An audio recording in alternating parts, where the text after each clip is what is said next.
everything is good to go here. Everything has calmed down a bit, and we can now get right back settled into our draft. Everything seems stable. The last time I did that, everything exploded, so I think we're okay here. I think we're okay now, Avo. So we can quickly get ourselves caught back up here again. Wyvern, Lena, Mars, Axe now for Hellbear Smashers, and the Chicken Fighters. Our last picks that we missed out on would have been the Invoker and the Hoodwink.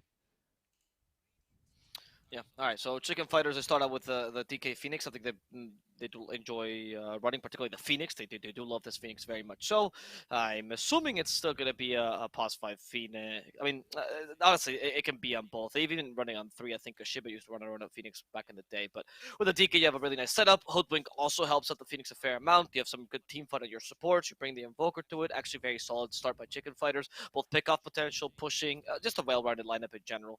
Whereas Hellbear Smashers, they do have something a bit more aggressive. Really good pick-off potential with the Mars, Lena, Axe. Better so than Chicken Fighters for sure, despite them having the DK Hoodwink combination.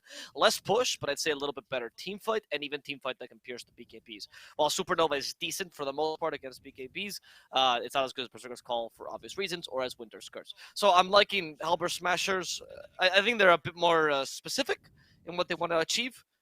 But I find that Chicken Fire is a lot more diversity. Any carry really suits them. You just want a nice little win condition here. I think Dusa was perfect for them. They got rid of the TP themselves. Luna's still in the pool, actually, for them. Luna wouldn't be bad, yeah. I mean, I know it's not the ideal pick. I mean, sorry, not a Chicken Fighters pick from what I've been able to see, but it is a meta pick. Judging by Chicken Fighters drafts, I would actually expect here might be the Void PA, but the Winter Wyvern, I think, cancels both of them. So I would much rather see the Luna. I like the Luna as well. Something that can, whether it's going to be the Mars or the Axe offlane, we're not sure yet. Something that will be able to do decently in the lane. Your glaives are still going to be bouncing around to enemies. If you're called, your glaives, unlike most other range carries in the game with these kind of auto attack modifiers, will still bounce through the walls of the arena, so you can still actually be effective when the arena's out. And that's not something you can say for a gyro or for a TB, right? So those are issues there that the Luna would solve. I honestly, I wouldn't mind it, even with this Pugna pick, especially with this Pugna pick. Having just a cheap long-range stun you could throw out if your Invoker is getting drained and he doesn't have Cold Snap or Tornado. You know, you don't want to have to commit a DK Dragon Tail necessarily for the Pugna. Quick little Lucent Beam. And there it is. There it is. There we go. I like the pick. Yep. I think it's solid. I'm interested by Hellbear Smashers. Something I've been noticing a lot from the games I've been casting, both in English and Spanish for them. Oh, okay. I was about to say, like, they're picking Stormers heroes, but just giving them to Borania. And it seems like this is not going to be a Stormer, a Borania Pugna, but instead it's going to be a support Pugna. And gave Borania something that he's much more well-known for, which is the Lena. And Ace on the Axe. Actually, I saw a game previously where they were... Or last game they play against... What was the last series they just played? Hellbear Smashers versus Ghost Frogs? Yeah. Yes. Ghost Frogs. And in that game, they had an Axe versus a Drow, which is a really good carry Axe matchup, and they still didn't choose to do that, and they actually still gave it to Misery. So I'm actually surprised. And I was like, oh, maybe Ace doesn't play it or hasn't really tried it as much. I know Ace is quite diverse, but I haven't seen any matches with him with carry Axe, and it seems like they didn't care, and they're just waiting for the right opportunity. Axe carry here is actually really solid against Charlie. He's decent against DK in lane, and can deal quite well with the Hoodwink. So I like both drafts. Chicken Fire is a bit more normal. I feel like there's a bit more flex here, or a bit more speciality in Hellbear Smashers. I'd slightly side with them, to be honest, because I'm a big fan of this carry Axe combo versus the Luna. So okay, that's my prediction. Yeah. I'm not sure. I'm not sure if I share your confidence. I think Chicken Fighters, like, these fights are going to be pretty scrappy, especially in the mid game. And I think Hellbear Smashers, they've got a really, really sick timing of Mars, not his first item, but more his second item I'm looking for on Rasmus, whether it's going to go Blink BKB or Yules, whatever, right? Probably going to be a BKB, though, because that timing is going to line up really, really nicely with whatever Borania's second item is going to be, as well as Ace's most likely Manta, Blink, and Shard, right? We're going to have, like, a huge rush from Hellbear Smashers at 20 to 25 minutes. But Chicken Fighters have really good pickoff as well. They've got really great pickoff potential with their lineup, so I think they can do well to kind of avoid a lot of this. The egg's not super strong, I will say, for Chicken Fighters, but I think there are going to be other ways for them to get around what this huge power spike will be. We'll see as we get right into game number 1 of our series. Best of 3 elimination match, this one. Prepare for battle.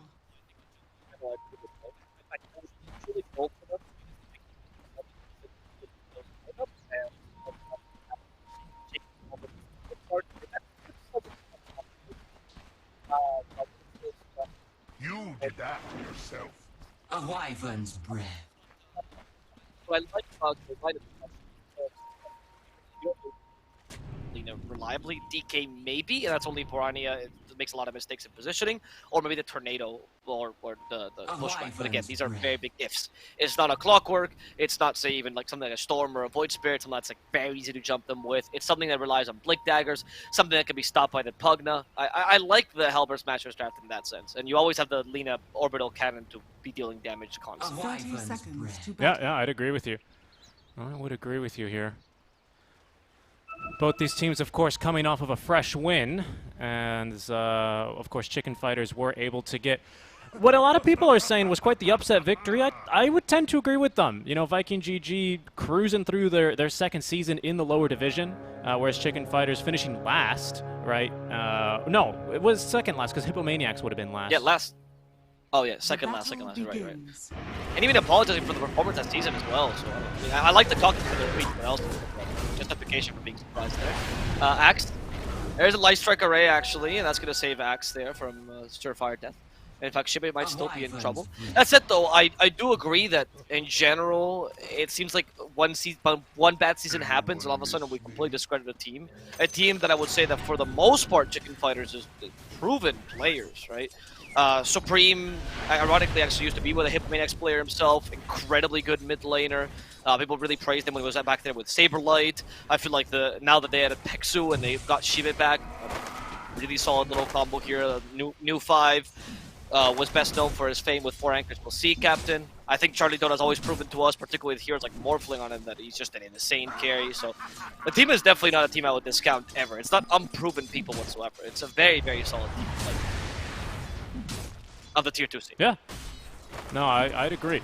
I'd agree with you there. Ace, of course, I mean, we look at what Hellbear Smashers are rocking. Of course, we got Tofu, big fan, who's a bit newer to the scene, admittedly. But Ace, no stranger to the TI main stage. Ziggy, I think he had a top 4 finish on Secret. Borania, level up. You know, he used to be on that one, and then Ghost Rocks more recently. And Rasmus, or aka Misery, with a fair amount of experience himself, not to mention Gilger. So lots of experience on here, and it's a shame, you know, due to the qualifying nature. My goodness, there I found it eventually that we're gonna have to bid adieu to one of these two teams by the end of the day. Yeah, Borania is. I've always considered it to be a really, really solid mid lane. I think most people would agree with that. Like, even despite the team stars qualifications, the guy is just a serious skill. You just watch. With mid laners, it's easier to judge, right, rather than 5s, because you don't need to look at the qualifications or results or whatever. Because it's not just about the captaining or communication powers. It's just, are you a good mid? And you just watch the mid lane for like 10 minutes, and you realize, yep, he's a good mid. There we go. You know, and particularly, I feel like his pool of heroes is quite impressive and something that they needed as an upgrade from the Stormtrooper. Stormtrooper was great. Borania offered that versatility in the draft, and sometimes smashed it a lot.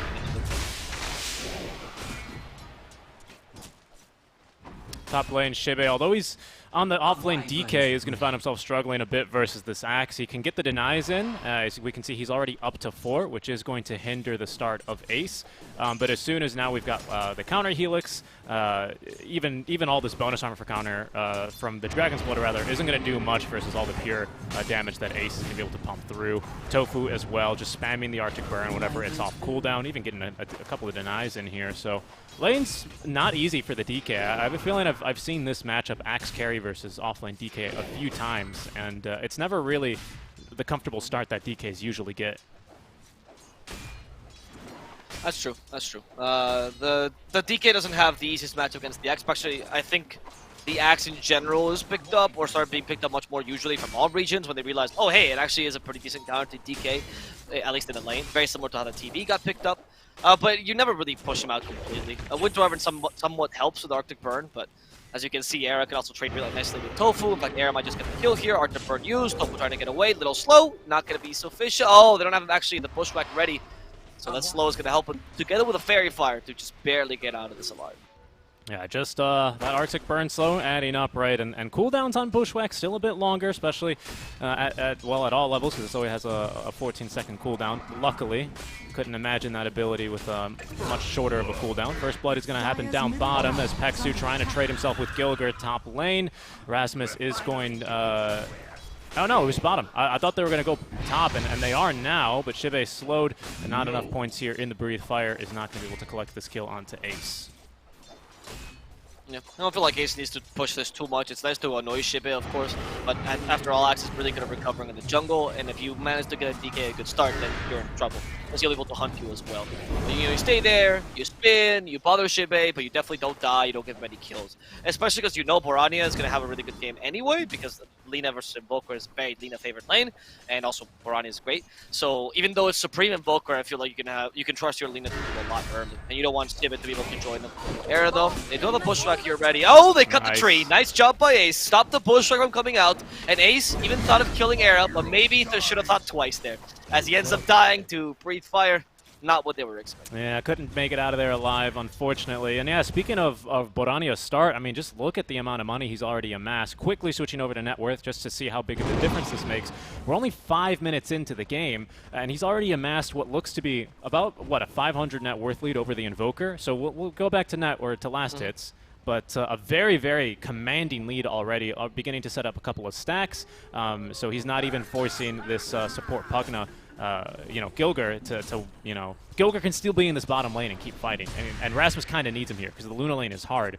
Lina is just actually making so many money moves around the map, not just for herself, but for her team. Very incredible start for Borania. Yeah, that's very well done. And also, with that in the bottom lane, you get Misery to have Rasmus, sorry, to have a good start on Mars, which you kind of want. And you also nullify one of the main reasons why you pick Luna, which is incredible laning phase, right? Yeah, she can recover nicely if her laning phase doesn't go well, but ideally you put the Mars against the ropes and he's not able to hunt you. Because Mars is a really good hero for hunting Luna early against with the Arena of Blood. Even with an Eclipse, Mars is able to tank that, actually, especially if you have one more hero with it. If the Eclipse is only level 1, it's not that major against Mars. Shibe, top lane. There's no call. Shibe in the top lane. Yeah, so a couple of creeps now approaching. There's the infused raindrops getting put to work on Shibe. Not going to do much versus the counter Helix, but he's be able to make it out relatively unharmed. Mid lane, same cannot be said for Borania though, swept up by the tornado. The rotation from Peksu is going to maybe start to cut off or cut into his lead that he's so far built over Supreme. Yeah, not bad. Gilger. He is trying to rotate a bit, trying to help with the lean, acknowledging that, it's great that Borania did so much early, but now you need to start boosting her, otherwise she will fall behind. And she is a relatively easy kill early when you don't really need anyone to be able to hunt her down. So I appreciate that Gilger just stays here for a while. You can leave Mars to his own devices. Ideally doesn't die though, there's the MP Tornado yet again, but this time Borania is able to tank it nicely. Shibe. I love the DKs, just the Dragon Towel stun and just a quick little deny. It's they add up. And he goes nay. Yeah. It's awesome. They add up, man. Like the voice lines for DK are such a basic voice line packet. It's so great. Shibe. There's the Arthur Bird, but the hits from Winter Wyvern do nothing, honestly. Tofu, there's no need for you to hit him again. It's just physical damage at this point. Tofu might actually be in trouble. They did use a Bushwhack already. Acro shot trying to block his path. There's the Breathe Fire as well. Tofu want to heal back up. There's a Bushwhack ready for Era. Is he going to use it? He's not. He knows he's not going to get the kill even if he commits all the mana. In the end, it feels like you're forcing Ace to defend his Winter Wyvern too much, and you're not letting him free farm. Difficult time in the top lane. Lots of skirmishing, though, kind of how we expected with these shorter cooldowns. Shiba now popping this first Elder Dragon form. I think that poison is going to be enough to get Ace back, at least for now, as he looks for the kill onto Era. Scurry activated, but Tofu's bonus attack range is going to net him the kill here onto the squirrel down bottom where skirmishing is. There's going to be a rotation from Supreme onto Rasmus. That is going to be the urn, the first two urn charges, I should say. So now he's going to be a little bit more potent with the cold snap as he looks to rotate back towards the mid lane. Alright, now we're going to start to see the Supreme Invoker in action. Always exciting to watch this guy on the Invoker, and with the urn charges you can gank. I'd say most lanes, maybe the Axe is the hardest kill, but I think he's still killable, honestly, especially if you have like a Hoodwink with you. And everything else just dies to you. Particularly Pugna is a super easy kill. In the top lane, we do see a bit of a fight here. DK is getting slightly harassed. We even see the Lina join them. They're looking to kill somebody here. But Borania knows he can't dive too far, and he's only a Lina. And you don't really want the Axe diving right now, so you want to be recovering. Bushwhack misses. Borania capable of making out of here alive, but a bunch of wasted time for him. Supreme is looking to cut them off, though. He's going to rotate on through. He'll run into Tofu first. Ace and Borania are both here to reinforce. Tofu is going to throw himself in the cold embrace. The Urn is not going to do enough to take him down quite yet. There's the Ghost walk away. No detection, so he will be allowed to leave. Tofu is holding on to a sentry and will plant it just to make sure he's not, picked up on the way out. Supreme, he's got other plans instead. So he's just going to go ahead and rotate around and probably go and back farm. This was an unsuccessful venture for him. Ace did see him. Right now, though, the great thing about Hellbear Smash is that you are being given space to farm on your Mars, which should be dictating the tempo of the game early, but I feel like Shibe might be in a similar position. When it comes to Mars versus DK, honestly, when you have a partner Hoodwink, I feel like DK is just as useful as the arena. You don't really need a partner for Mars usually, but who cares? If you have Hoodwink, that's what you're meant for anyway, and DK can push lanes whereas Mars can't. Speaking of pushing, he's getting to work on just that right now. The Mars can push, but mostly after kills, and you can see that scan out from Hellbear Smashers indicating that they are looking to possibly set up for something. But Tofu, the Winter Wyvern over the Elder Dragonform Knight, bits of bait though, Era from above. He's going to be able to set up the Bushwhack. Some more extra damage to come through. Breathe Fires in 10. Tofu should still die, I think, to Era. Just the auto attacks alone, as he will go down. There we go. The top lane, there seems to be a rotation here from Rasmus, who wants to turn this into a kill. Shibe, there's the arena blood. They have no way to pin him against the wall. Dragon Tail, on for a second. There's at least one hit from the wall that he's going to get. It's not the life drain, though. EMP comes out, and if a defensive ChFighters is here, they're actually going to bushwhack poor Gilder, and he's going to die. Shibe does get decimated by Borania. They want to kill Air on top of that. Dragon Slave will do the trick here. So Borania, nice little rotation mirroring the Invokers, and managing to even out the score. I'd say even a little bit of a lead as you kill an offlaner and you even defend your tower. So well done, Borania. Yeah, you kill the offlaner through his Elder Dragon form. He's going to have it back in 30 seconds anyway, but he's not going to have a wagon. He's going to have to, make a whole nother push just to get this whole thing started yet again. Borania, by the way, just to speak on how he's playing, still killing it. Top of the net worth, still leading over Charlie, just barely. But the thing that I actually wanted to point out was he has queued up this first item, Yule Scepter. There's been, I forget who I was casting with, but they always like to talk about whether or not Yule's first was the right choice, because usually you were about 2 to 3k shy of what that BKB, right? It does kind of push back the rest of your timings. We'll see now as Borania will be in some trouble. Sharpshooter. Yeah, Borania, 400 HP, but still gonna live. Actually, Supreme is the one who's in trouble now. He's been taunted. He's going to fall. It seems like Deafening Blast actually might just save him. Supreme? No, they have the Culling Blade to finish him up. Goodbye to the Invoker. Good job. Hellbear Smashers taking a really nice kill there. And not even losing Borania. On the point of the Yule Scepter, by the way, I am a big fan of Lina travel early, because it feels like if Lina makes a mistake and she missteps, you can always recover with travel boots, whereas the Yule Scepter regard, you need to just keep snowballing, right? So it puts a bit more pressure on you. But if Borania is confident, I would like to see it. All right, I'd like to see it too. Not taking that death there is going to allow him to finish it off early rather than losing that unreliable gold. Haven't talked much about the Gilger support Pugna, have we? Great against the Invoker, isn't it? We got a lot of people who want to be spamming out their spells here as well for ChFighters, so wouldn't be too surprised if we see that thing pick up a kill or two, the Nether Ward that is, pick up a kill or two just across the game. It's pretty good against, now that there's the base 50 damage here, the spam spells like say Luna, for example, are kind of be annoyed by it a bit. So, not bad. Pretty good against the Phoenix as well, for obvious reasons. Before you use the Supernova, of course. So, yeah, I like the plug there. There's a lot of save potential as well. Very much how you can't break the backline and get to the Lina. You can't break the backline and get to the Pugna unless DK decides to sacrifice himself. And you always have the spear to send him back if he tries to drag and kill you. Top tower taken. In exchange for that, Hellbear Smashers, they're going to look for their own tower down bottom.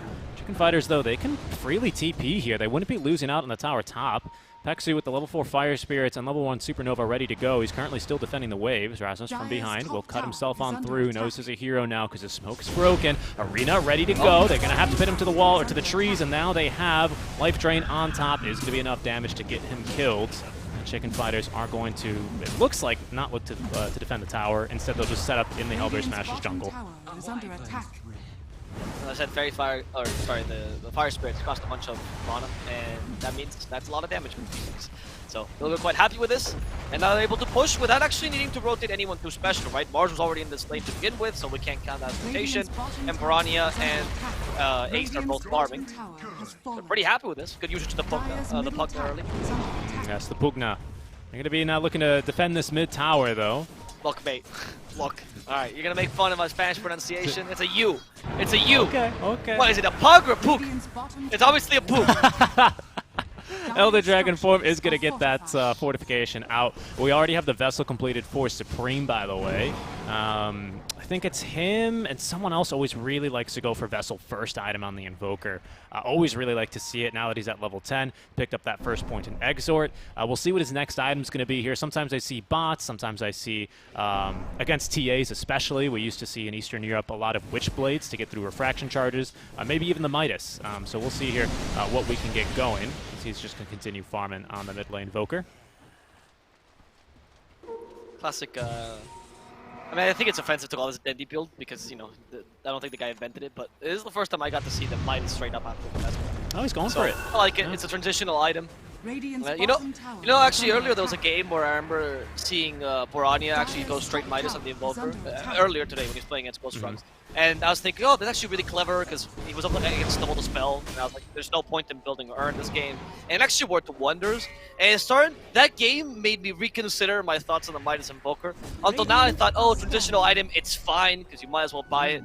But I think it's still quite legit, even if you buy this first item. I think the Quasic Sword Invoker is back in town with the Cataclysm. All right. So I like this build a lot. I like the sound of that. I think it's pretty decent as well. Hold that thought, actually, because Tofu has been caught by the Bushwhack EMP. It's going to leave him without any mana or life, so he will fall alongside his Tier 1 tower.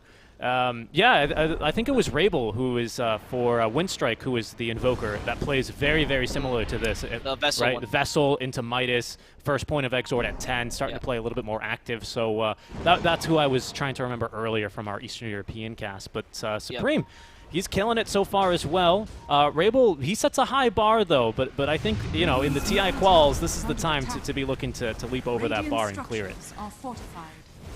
Supreme Boker is awesome. I've been following this guy ever since he was in Hibbomaniacs back in the Czech stack, you know. Actually, when Saberlight, before he got picked up, he was just a real stand-up player, and his Invoker really, really stood out to me, particularly that and his Ember, right?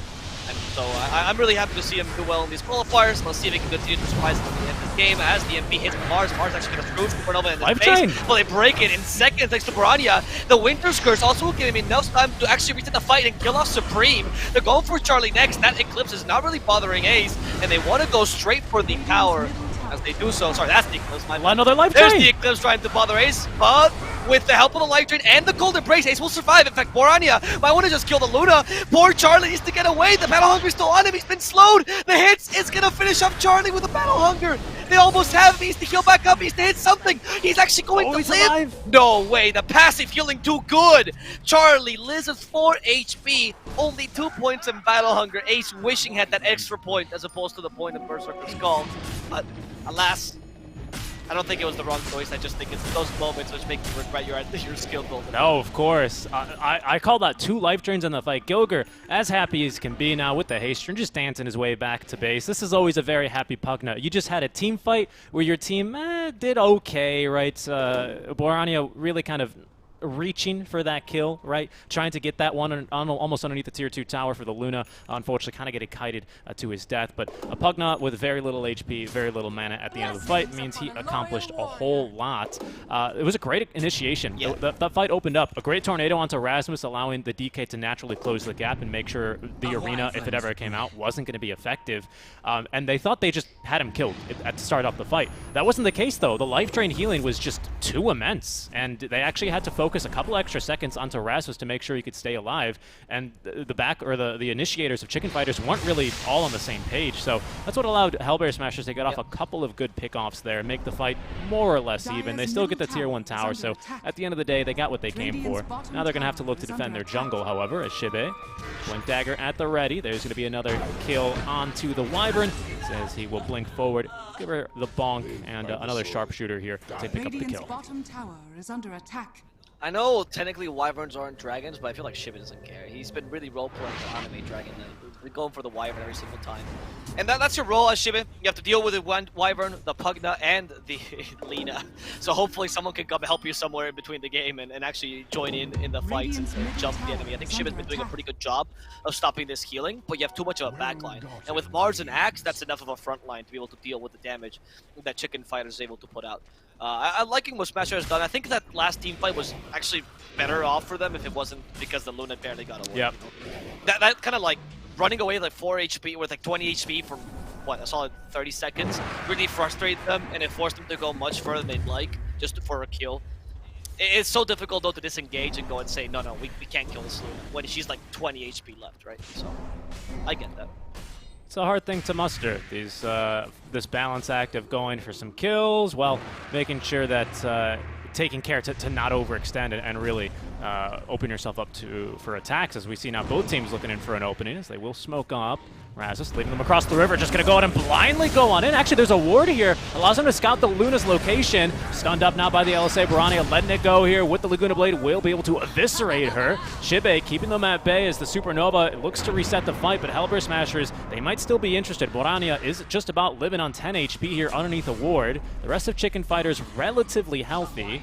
Not a whole lot of spells to go around, however. ChFighters realizing this now might look for any exit frags they could get, but Hellbear Smashers are going to make the call to go ahead and leave the fight. They're happy this time. They got the kill onto the Luna. Yeah, this time, that was just a return kill. That's actually just for their own psychological ease, right? It had nothing to do with actually the kill being good or you're trying to kill a carry. It's like we owed them this, right? And now we feel good with ourselves. Now we can continue playing our normal game. Axe is about to get a shard, and things are about to become really difficult for ChFighters. As I mentioned, Axe carry with his shard build and Manta style is so effective against agility carries. Luna is a hero that usually depends on having a decent amount of armor, so she's gonna struggle. Invoker's also very weak to this build, so is Hoodwink. Only DK is able to survive this, and honestly, I think DK can't survive the Lina, so it's tough. It is going to become a tough game for ChFighters. They need to find a solution to this. Some way to jump the backline, some way to deal with the Axe. And I think the solution for the Axe has got to be the Invoker's Tornado. Yeah, I'd agree. That's going to be your fastest source of counter initiation, because I think you want to save DK for maybe one of these important backliners. The way that he's been very quick to identify that Tofu, not only is a big fan, but a big problem for the team fights with that Winter's Curse and taking him immediately out of the game. No, we are big fans. We are big fans, correct. As we all are, hashtag Tofu big fan. But obviously, ChFighters aren't a big fan of him, especially this game. They want to make sure Curse doesn't come out, and with very good reason, because Curse is going to set you up for an LSA. It's going to allow Pugna to get into a good position. It's going to let Mars do this. It's going to let Axe. It leads to so many things. There's so many problems. Even though you have a good answer in the Phoenix, it's still not going to be totally free, because we've got an even better answer for the Phoenix, and that is the Lina. And Barney actually did end up going for the Travels in the end, which I love, by the way. I think this is the ideal build now. You have Yules, so you can actually be impactful early. You mitigated some of the weaknesses of having Axe carry, which is, well, you have to wait up to 20 minutes to do something. And now you can still farm and recover. So Barani is going to become a nice late game carry as well. Alright, Rasmus, that might have not been the play. They have no safe to help him. There was nobody there from Smashers. So, look, I admire the zeal in Rasmus at his old age of 29. He's already showing it's the spirit of a youngster. Of course. But that might have been a bit too overzealous. What was crazy to me was that he went and he threw the spear. Okay, there's a curse. Hold that thought. Good damage here. Great damage onto Shibe. They're trying to keep alive with the Sunray, with the call on top. They might even find Charlie here with it. They try and give him the break. The dunk's not going to be enough damage, but the life drain is Supernova on the high ground. Is not going to do jack diddly squad here as Supreme is being controlled down from the Yule Scepter into the LSA. He will go. No detection nearby for him, though. Ace is going to need to get a blink call off to find him, but he's going to go north. The rest of Smashers are going to go south to try and finish off Peksu and Ira now. Peksu, they do hit him with a Light Strike Array. Ace should be able to set up. There's no more Icarus die. They hit him. Gilker just decrepifying him, so Ace can't get the kill. Instead, giving it to Vorania. It's fine. People ask us, why are you a big fan of Tofu? I think that Winter's Curse show why everyone's a Tofu hashtag big fan. Because that was just an awesome curse. What a cheeky. What a cheeky Sunstrike. Cheeky Sunstrike. But yeah, it's just it was a really solid curse. He understood. He's like, we're stronger right now. Mars died, but it's fine. We don't need him. Luna is gonna be my real tool this game. And in fact, they can actually continue this. Rasmus lost the arena. He didn't get to use it earlier. He's going to use it against the Squirrel. That's going to be a dead Squirrel here. Era won't be able to survive this. Supreme trying to get in, but Supreme being sucked dry. Here comes Ace as well. With a Battle Hunger damage, he might just die. The Quad is healing. No, the Killing Blade will finish him off. And the Decrep saves the Mars on top of that Golden Embrace for the extra healing. They now find Shib in a really difficult position. They spear him back against the lower part of that cliff. And Shibit will unfortunately lose his heart there. Much like the anime there. Spear him, take his heart away. No Morana to save you there. No Morana. No Morana. Not even a Squirrel. I just really have to quickly call out Rasmus, completely rectifying his play top there. This was just the perfect arena. He kept the Luna outside of the arena, and like I said, you can still bounce your glaives through the arena. That means you have to be able to attack something. Luna, all she could do there was offer a couple of loosened beams, and that was it. Supreme was expecting some support as he was looking to kind of close this pincer, kind of like a crab play, if you will, to try and connect and punish Hellbear Smashers for going so far into the triangle. But he gets repelled super easily because Luna's not able to kind of connect with him there thanks to that arena. So really good heads-up play from Rasmus. Off the back of this, they're even going to get first Roche in the game. So it's a great start right now for the Hellbear Smashers. We've hit our timing for Axe. He's about to get BKB, and we're just Omega powerful. This was that kind of 5-minute period for ChFighters in the draft that I was speaking of that I'm really afraid of for them. It's hard to stop all this net worth, all these power spikes that Hellbear Smashers have managed to align. And they also don't depend on big cooldowns. Like, yeah, you have Winter's Curse and Arena of Blood, which is somewhat big, not even that large, but you don't depend on them whatsoever. You depend on the axes, which is the skull, and that's going to be online every 10 seconds. So it's going to be tough for you to stave off or play around this. I also want to point out that for Misery, even though we joke about sometimes he being overzealous, the reality is sometimes he just understands his right time to fight, and maybe his team doesn't, but he does. And so he fights almost always in the right time. He might be a bit too aggressive, but as you saw, he almost always corrects himself. And we're going to see this again as they go for the triangle. Rasmus knows there's a moment to fight, and so does his team this time. They're all together. Shibit actually as good a target as any right now, as DK is very killable, but it's nighttime, so they don't get to see him. No, they will not, unfortunately. They will have to try again later. Rasmus, I mean, we're about to get 2 big items, though, so they're doing well to look for these fights. As bottom, Pexu's going to be able to escape from Borania.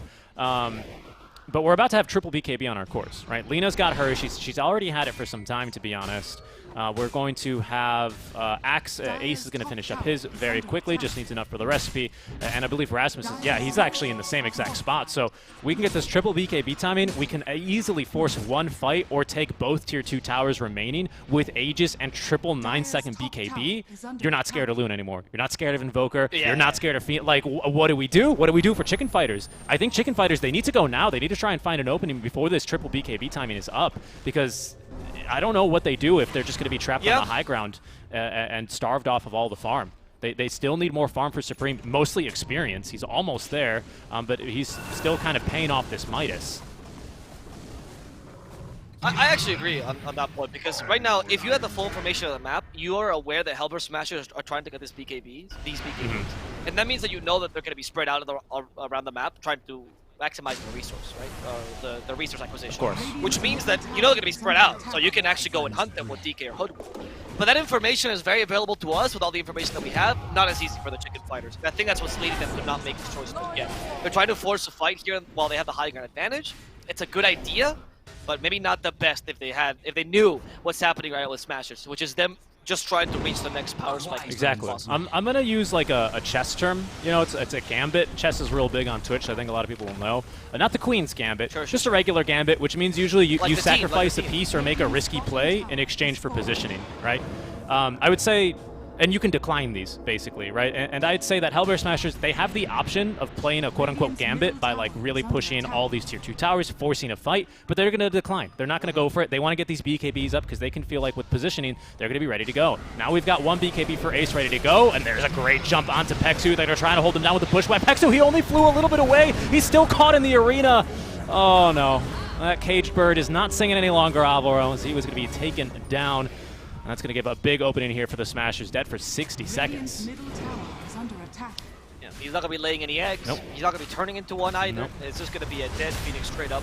And that's going to be a tower for sure as well. Kilker, he's accepted his role as the ambulance. Oh my god, he's so good. Oh, Kilker. I'm a big fan of you, dude. kept the creep alive. No, didn't work out. Actually, that might just broke the backdoor protection enough for them to take the tower. Yeah, there we go. Gilger. Dyer's top tower Good job. has fallen. People create this hero pool for only being Mirana, Nyx.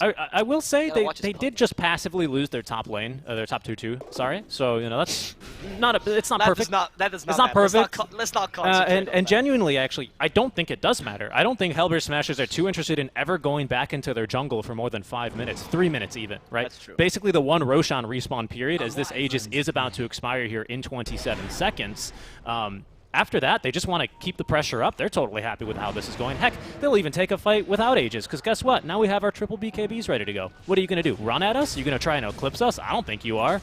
It's a great. I really like how Hellbear Smashers is. They're taking this calm, calculated approach to the game, despite having this run at you lineup. Yep. Well, ChFighters, I think, are doing the right thing right now of managing to avoid fights.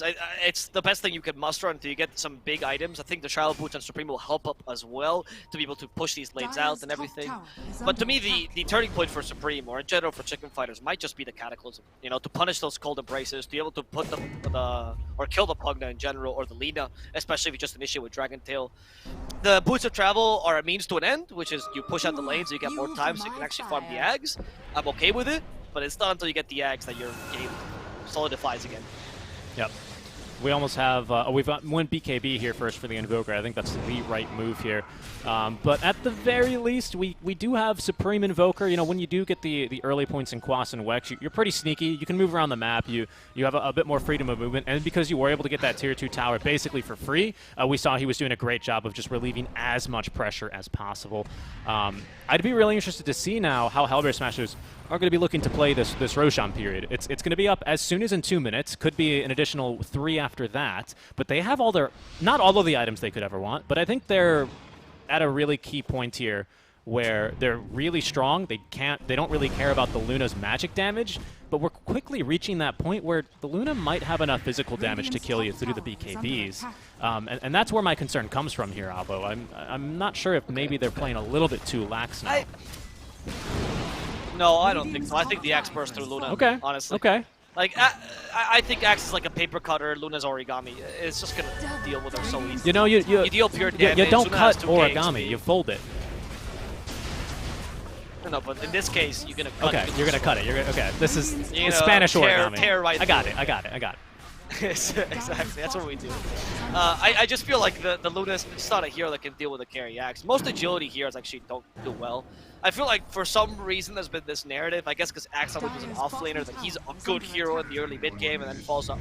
No, he doesn't. He does not against agility carries. If you don't tank up with a bunch of HP, he's gonna tear right through you. And if he gets enough attack speed, he'll tear right through you, even if you have a decent amount of HP. You need to just always be above him, above his damage output with your HP, and it's so difficult to do that. And we're not even considering the Lina factor, right? Whereas Lina has nobody to get close to her, nobody to stop her from attacking, has an AC because she wants to buff up the Axe even further. And she is going to tear through your Luna as much as the Axes. Yeah, I think the AC is to help her do some damage right against all the physical armor, because while she has got pure damage eventually with the Ag Scepter, it's going to be armor that's going to be stopping her from doing all this damage to Luna, of course, with that 27 base armor already. Good smoke here from ChFighters. 15 seconds till the fastest Roche spawn, as they have potentially found a kill onto Gilger. Sharpshooter will connect. ChFighters setting up another one. Okay, the Sunray, they just needed a little bit more Sunny D there for the kill. Sunray not going to be canceled, but it will be canceled there by the Calling Blade of Ace as he pops the BKB. They've got ChFighters. He's overextended a bit as Borane will just stand his ground, pop the BKB, and slice him to pieces. The outing from ChFighters unsuccessful, just picking up the kill onto Gilger, but they're going to lose ChFighters for that. Luckily for them, they won't know this. Neither will Smashers. It's a long Roche. 90 seconds till he's up. Yeah, solid. I mean, the kill on ChFighters is definitely more worth than the kill on Gilger there. Pexu got forced to fight back. Pexu's actually a great target to initiate team fights on. He can bring the Supernova. And we might see a dive back hit again. And not really to a fault of his own, because he needs to play so precisely to get the Supernova off. I feel like the only Supernova you can really have in this game is a defensive one. And it has to be like, you have to be right on position, because you won't be able to Icarus dive to a defensive Supernova most of the time, so it is a tough one. It is a tough one for Pexu to play. I'm a big fan of Pexu Pigeon, but I do not think this is the game for Pigeon whatsoever. Pexu Pigeon, yeah. No, I mean, again, the point of the draft still stands, right? He is going to be a great counter to Wyvern almost at any stage of the game, and that doesn't change. Even though you have Alina, it changes slightly because you can't just like Supernova right on top of a Winter's Curse. It's not that easy. You got to be a little bit clever with it, but I think you hit the nail on the head, which is it's got to be defensive Supernovas at the end of the day. That does leave us... Because even if you Supernova on Winter's Curse, you just hit the egg and ignore the heroes in the Winter's Curse, right? So it's not exactly that protected. Because it allows Lina to walk closer, murder the egg, and go back. Exactly. The Lina's the issue the there. duration Yeah. of the Winter's Curse. Yeah, exactly. That was it. I just had to make that little point. Oh, I got you. I got you. Illusion. Smoke play now. Because I do feel like it's generally a counter, but not this game. ChFighters, they want to try and perhaps make a little Radiant's wraparound. You can middle see tower a is great under circle attack. being drawn by Rasmus, kind of acknowledging, hey, there are enemies missing off the map.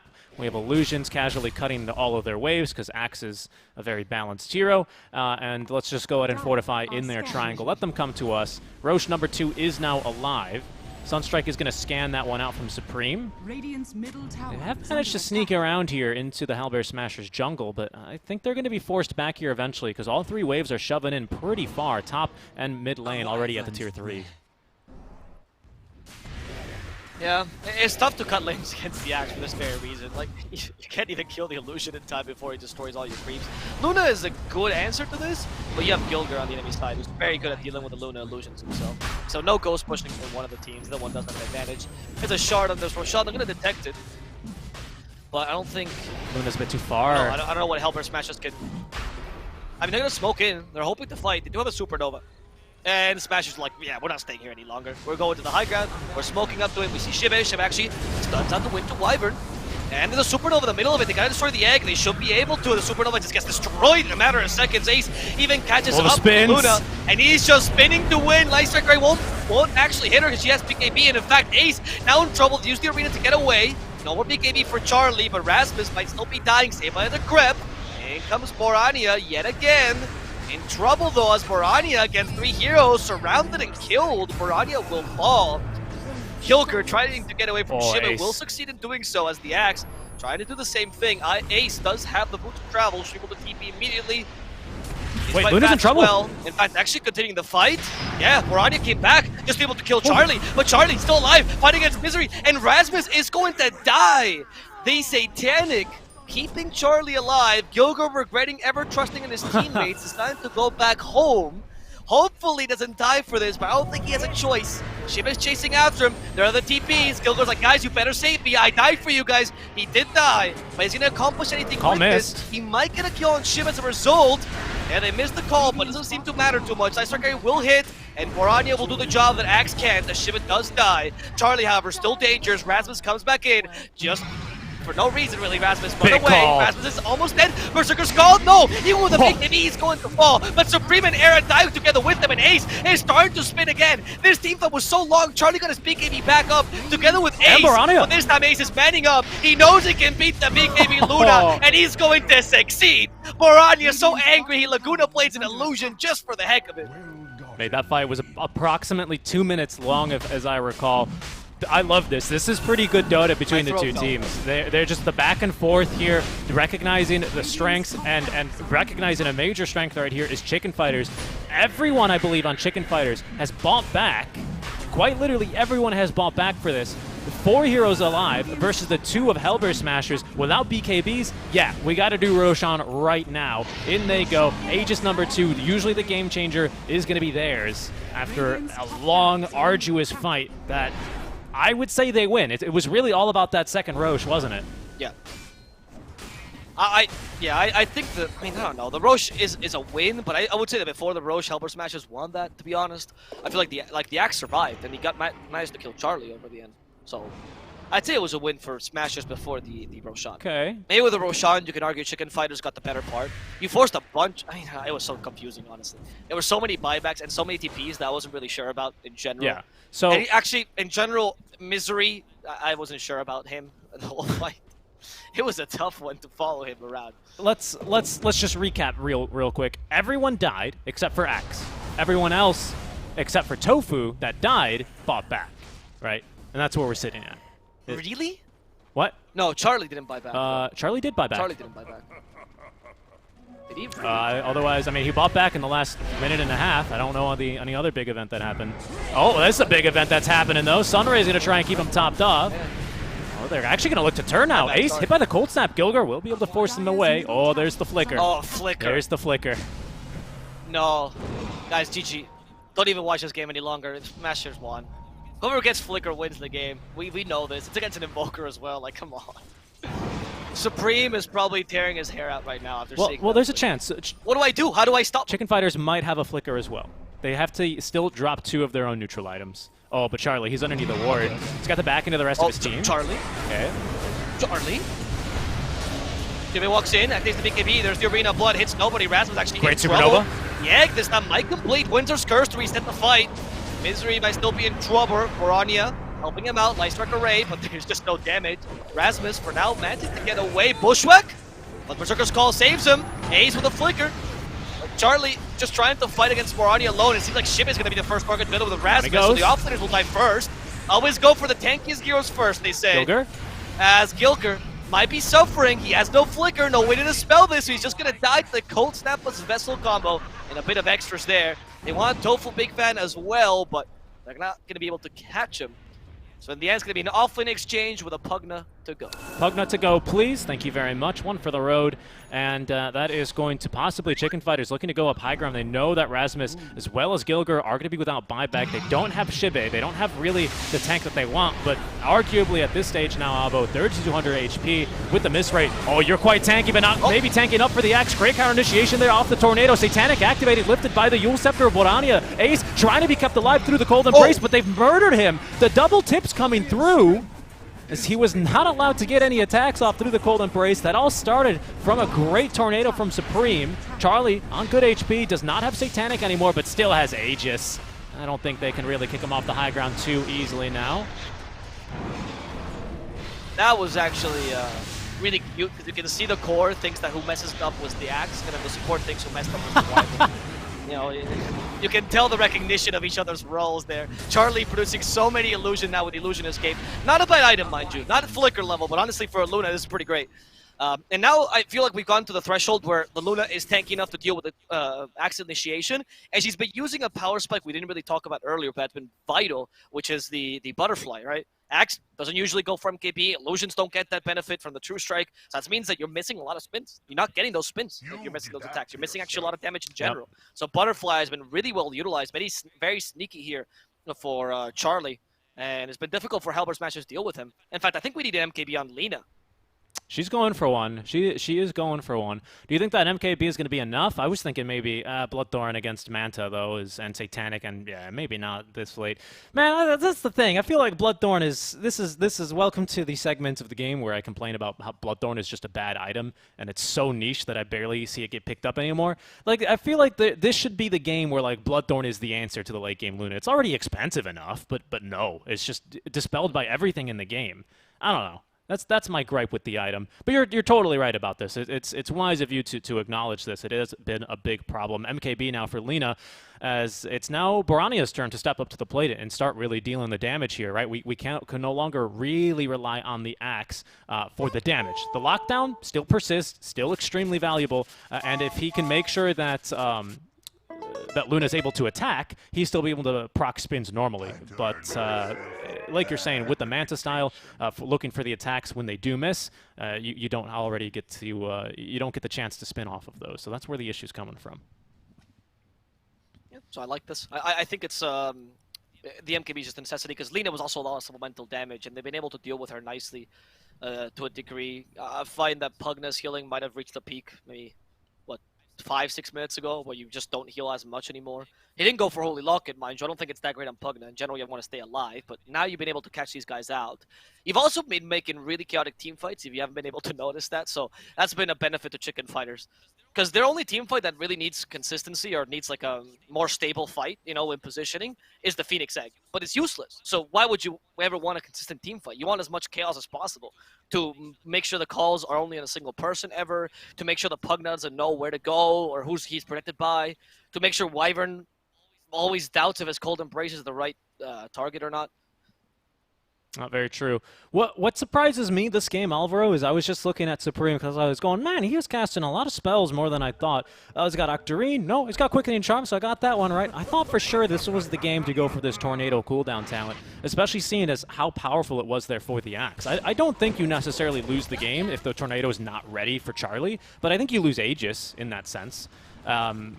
So I don't know. It was good that ChFighters were able to nuke him fast enough as soon as he came back down from the tornado. Maybe that's the thinking, and hey, we don't need this tornado cooldown talent. But I thought for sure I'd be seeing that one this game. But Alacrity onto Charlie. I mean, I think we're seeing now why it's such a valuable pickup on that talent instead. Exactly. The steroids allow you to take more advantage of your Luna, right? In general, when you have that option with a carry that can utilize them, I think Luna, Gyro, and Medusa are the best heroes at using steroids. It's always take that talent, I'd say. Like, Tornado cooldown is nice if you're losing and you feel like you really need that desperate, lift. But that means you're not going to get the Alacrity for a while. So you're planning on losing for the next, 15 minutes?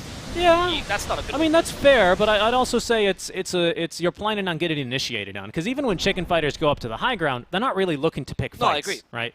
They're looking for the Axe to jump in and do his. I mean, what's an Axe going to do? Right? He's going to jump onto you. That's what he does. Either that or he's going to lose the game. Right? That's how he plays. So that's why I thought maybe we were going to see it. But I mean, look. I mean, just look how fast these towers fall. I'm not trying to do it.